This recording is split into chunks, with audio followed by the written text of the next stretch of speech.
Volkswagen Polo 1.6, 2017 год. Стучат передние суппорта. Что в этой ситуации будем делать? Значит, поменяли новые направляющие суппортов. Не помогло, все равно пальцы стучат. Покупаем такой комплект скоб, 2 штуки в наборе. Примеряем на суппорт, ставим меточки. Поставил меточку, сверло на 2,5 и просверлим здесь дырочку. Где-то 0,8 мм.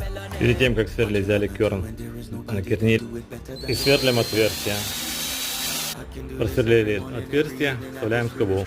Ставили скобу сверху, теперь меточку делаем снизу и сверлим. Здесь как раз идет ребрышко и накернили. Сверлим. Берем сверло потоньше и меряем глубину.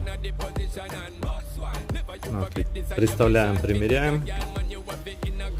Все отлично, ничего не мешает, ничего. Смазка.